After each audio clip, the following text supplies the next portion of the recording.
through your yesod or your male organ for this part to be able to connect to that female. It's almost like the thoughts connecting with the action. Yes.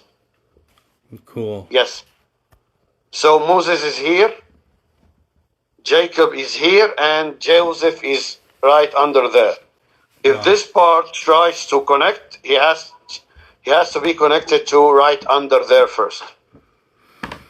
I see. Now, this whole section's awesome, but there's just one more little piece of. Go on. This whole section is awesome. It goes more into Leah and Rachel, but we won't go there now. But now it just basically it explains how Jacob he dies, right, and then Moshe basically he takes over the house. It says when Jacob passed away, Moshe gained control over the house during his lifetime, and I guess because Yaakov, when he died, it says in his lifetime he had 2 wives. So, but then Moshe he dies, and then Jacob basically goes back, because it says the first husband, meaning Jacob is the aspect of the Yesod, foundation of Zer and Pin, which unites the Shekinah, but Moshe is called the second husband because Moshe is the aspect of Yesod of Abba, which is clothed within Yesod of Zer and Pin. Therefore, in context, the Yesod of Zer and Pin, which is Jacob, is called the first husband, while Moshe, who is the inner essence clothed within Yesod, is called the second husband.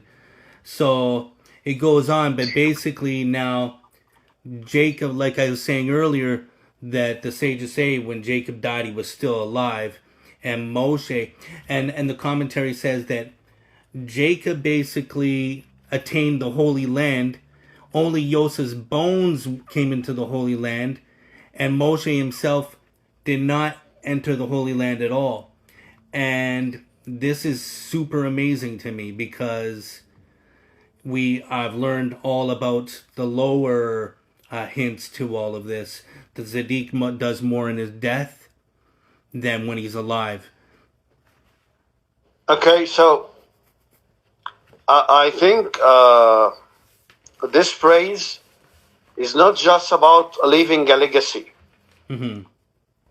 It's about this tzaddik in the spiritual state. The body is in the tomb, in the grave, but his spirit is making miracles in the spiritual realm. So,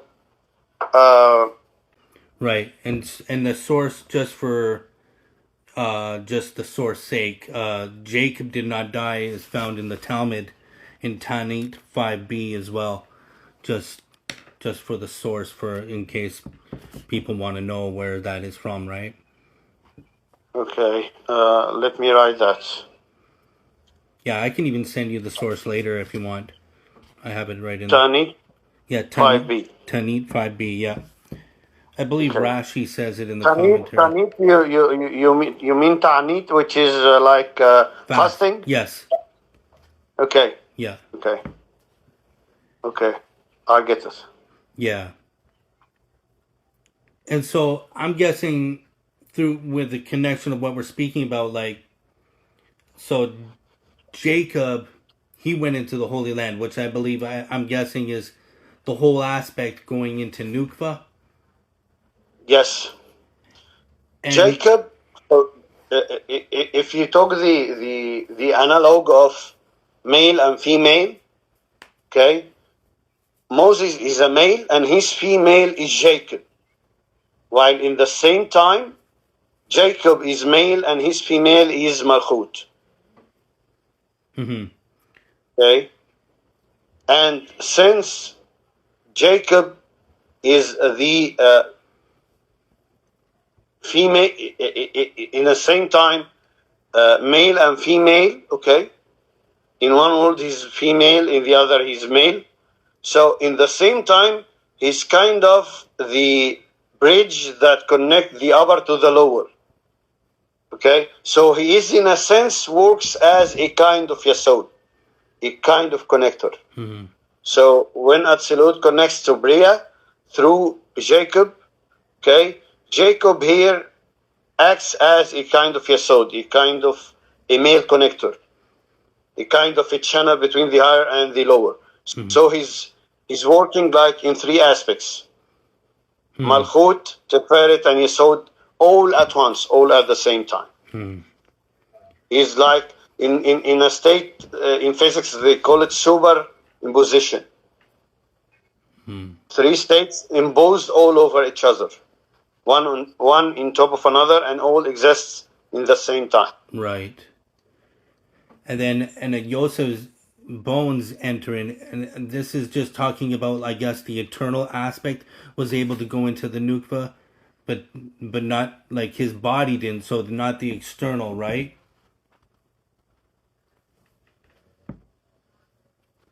Oh, Michael, you're mute.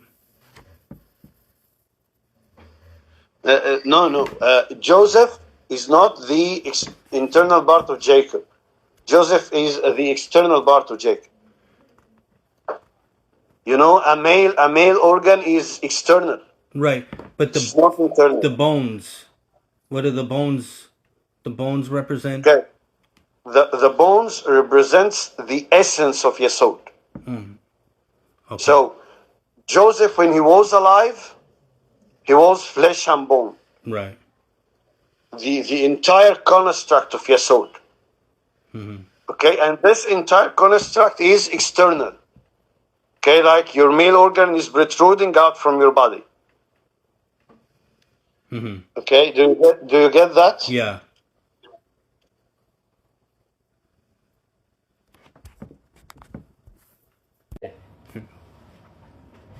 So Joseph is the aspect of Yesod. Right. Okay, your Yesod is protruding out of your body. So Yesod, the entire construct of Yesod is external.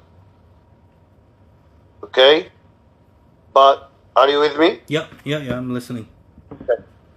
So the entire construct of Yesod is external. Okay, it expresses itself outside the body. Okay, so Joseph is external, not internal. Okay, Okay. but this Yesod, this Joseph, when he died, was split into two: a guf, a flesh, and a bone, which is Atzem, is bone and essence. Right. So Joseph himself, despite the fact that he is external, he himself has an external part and an internal part. Right. Okay, so clear till now.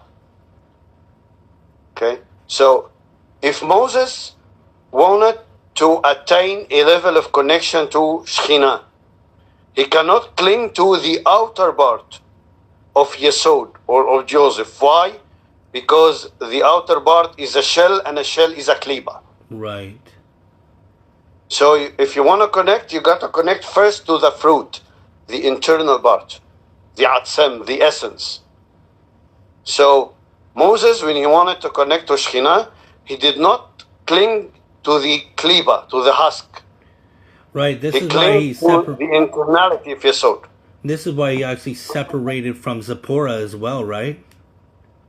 Yes. Yeah. Yes.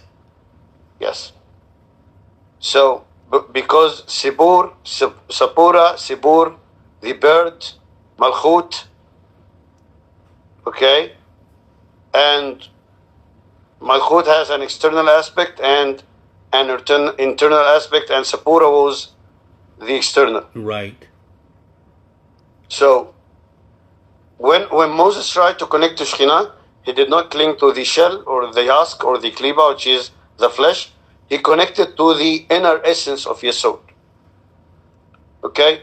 This happens in a physical manner through the connection between the brain and the physical copulating organ. Okay? The brain has what's called the hypothalamus. Okay? And this hypothalamus excretes the necessary hormones to get you into a state of libido. Okay, but if the brain wants to connect to express itself, it has to make that yesod erected. Wow. Okay? So how does this happen? It does not happen through affecting the flesh. It happens through affecting the neural system. Right. Okay? The stimulations comes from within, not from without. Right. Okay? If the stimulation comes from without, then there is another entity fondling you. Okay? I see. And this is not what's happening here. If another entity is fondling you, we're talking about Sitra Akhra. Lilin and Mazikin, and Succubus, and all those negative entities. Which could be kind of like, probably like interpreted like impure thoughts, right? Yes. Yeah. Yes. Impure thoughts, impure emotions, impure visualizations and photos. It's Right. external. Right. Okay. But a true arousal is internal. It comes from your mind first. Okay, so Moses, if he wanted to connect to Shekhinah, he did not cling to the shell, which is the flesh. He clung to the bone, to the essence of Yesod. What is the essence of Yesod? The essence of Yesod is covenant and purity. Right. Okay, because Moses was the one who gave the Israelites the covenant. He was the mediator of the Brit. Oh, yeah. And Brit is Yesod. Wow. Yeah, it just takes Your on Brit a... is your Yesod. Yeah, it just takes on a deeper meaning as I'm just... Wow. It's all images superimposed all over each other. Yeah. Okay? Take like the word Atzem itself. Okay? Atzem has a gematria 200. Okay? And gematria 200 is Sod Sinai. Oh, wow. Sod like 70 and Sinai is 130. Yeah. Oh, wow. Okay? And you know Sinai is a mountain, and a mountain is a phallic symbol. And Sod is the secret or the internal part of that symbol. Moses entered into the Sod of Sinai, and the people was just seeing the externality of the mountain. But Moses was actually mounting the mountain to connect to God. Wow. Okay. So this is how he ascended, literally ascended Yesod. Wow. Okay. Do you get it now? Yeah. So this is, go on. So when Jacob dies, it's kind of like, I guess in this context, it's like, what, it becomes dormant or something, and then Moshe takes over? It goes from one state to another. Dying, like when these sparks died, they have gone from one state to another. But it's not really dead though. No, he's alive. Yeah. Jesus said, God is the God of The living. Abraham, Yitzchak, and Yaakov. Right. A God of the living, not the God of the dead. So that's just amazing. That's just amazing because Jacob lives.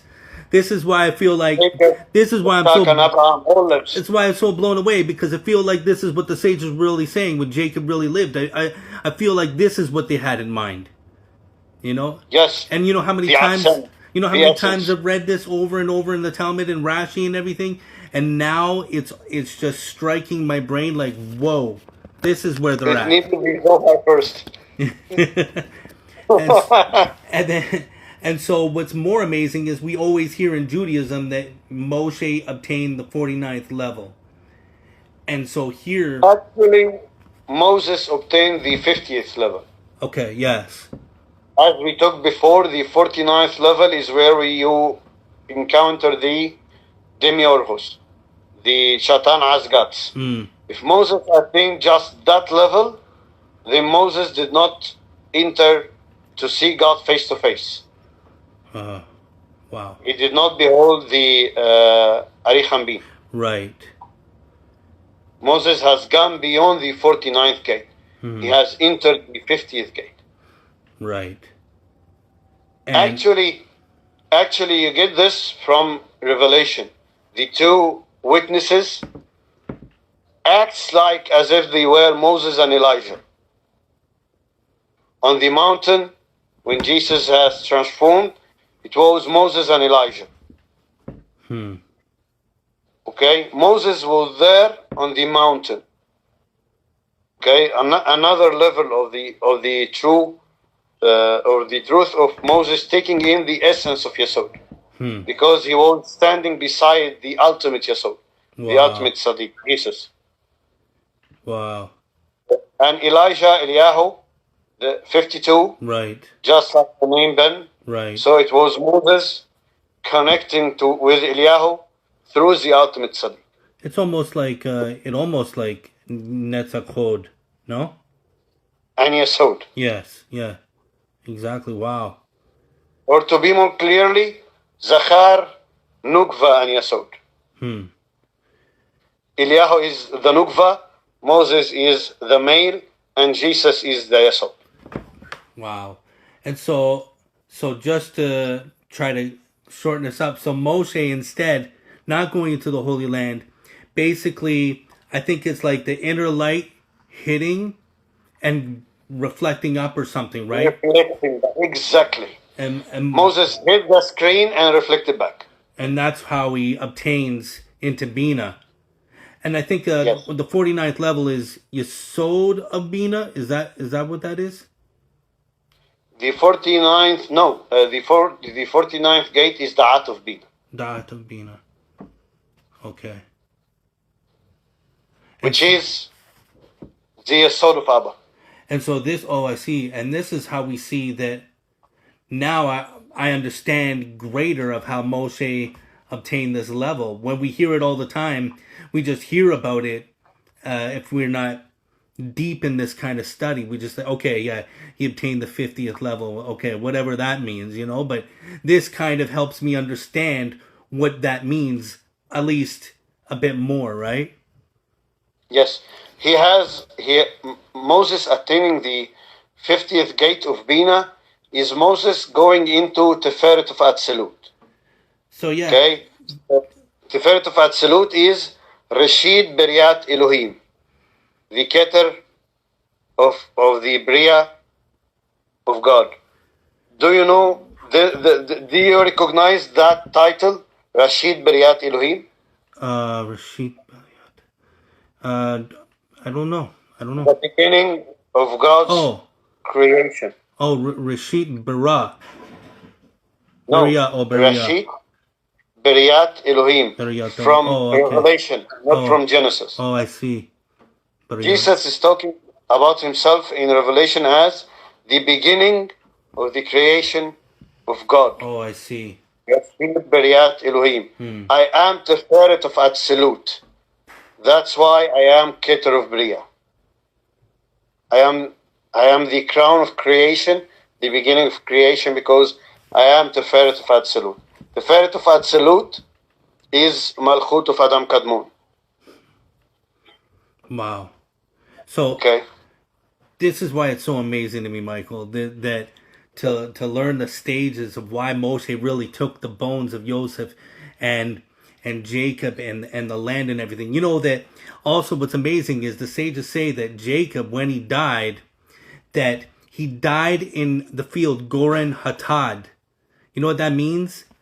It actually means field of thorns. Field of thorns. And you know what the sages say? That even the Egyptians, but Joseph's brothers, they laid 36 crowns around Jacob's grave. And so we have a crown of thorns, and they say that Jacob never really died. So yes. This is amazing stuff. This is why my brain would not stop for the past couple of days. And I tell you one level to that. One other level to that. Do you know how many thorns are there traditionally said to be there in Jesus's crown of thorns? No, I've never heard anything like this. Catholic tradition, not Orthodox, but Catholic tradition, holds that there were 72 thorns in that crown. Huh. Do, Wow. do you get it? Yeah, 72? yeah. The name of Abba? Yeah, Abba. Absolutely. Yes. And the 72 angels of the 72 triad name, Oh, wow. and 36 is the 36 angels of the deacons of the zodiac.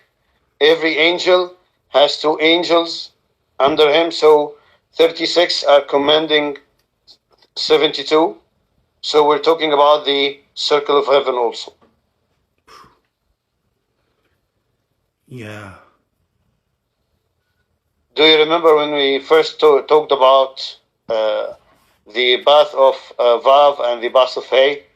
I told you there is, like the archangel of the zodiac sign, Yes. 3 deacons, and every deacon of those has 2 angels under him. Yeah. So 36 deacons, which is 360, the entire circle of heaven, divided by 10, and 72 is the entire circle of heaven divided by 5. So crown of thorns is always there because crown of thorns is Abba, 72. Awesome. And Moses is Yasod of Abba, Da'at of Bria, and Jacob is Malchut of Atzilut, Teferet of Bria. So they're connected. Moses, it's actually like Jacob is literally, according to the text of the Zohar, is crowned with 72 thorns. Because 72 is Abba, is the name Ab. Wow. Amazing. And Okay. just for the record, this is Zohar Bereshit A, section 13, Moshe and Jacob.